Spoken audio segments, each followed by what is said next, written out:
Hi, my name is Jim Yuhas. I'm the Director of Instruction with the Kendall Academy here at Miles of Golf. My name's Patrick Wilkes-Krier. I'm another instructor at the Kendall Academy. And today we're going to talk a little bit about etiquette on the golf course. Let's start with hitting a shot. Let's do that. So if I'm hitting a shot this direction, setting up to my golf ball, Jim, you want to talk about places where to and not to stand? So the safe place for a player to stand is going to be either face on. If you are back behind the player, you don't want to be directly in line. If you're out of their line of sight, get far enough away.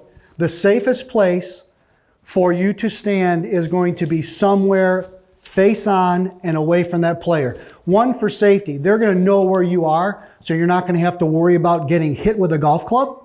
And the other thing is just to avoid distracting your playing partner. Exactly.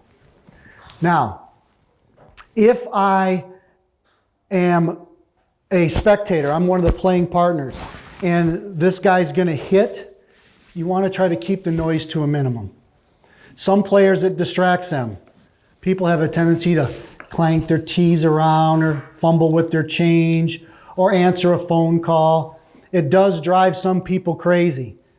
Put your phone on mute and try to keep the talking to a minimum when somebody else is trying to hit. Allow that player to focus, and it's a little bit just out of respect for that player hitting the shot. So when you finally get your ball on the putting surface on the golf course, the first thing you want to do until it's your turn to putt is mark your ball with the coin.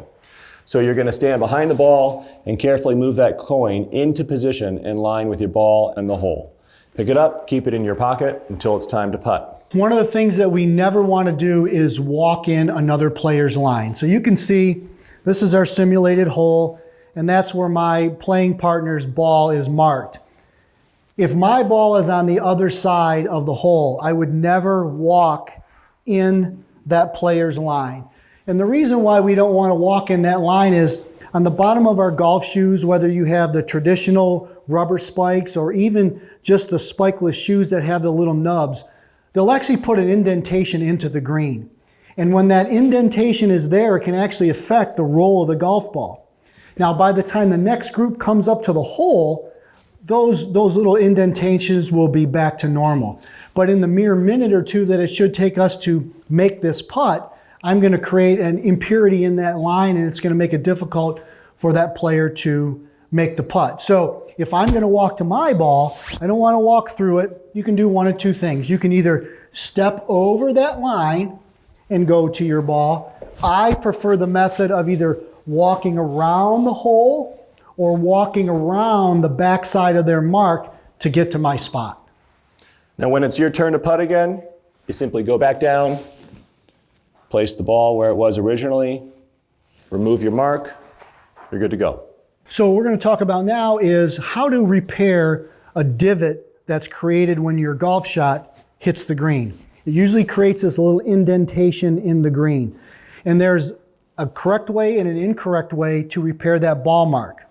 When you hit that shot into the green, there'll be a little indentation.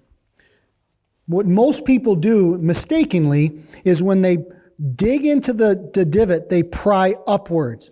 And what that does when you pry upwards, it actually, although it makes the ground smooth, it actually, that prying motion will tear the roots of the grass. So even though you made it smooth, that spot is going to die.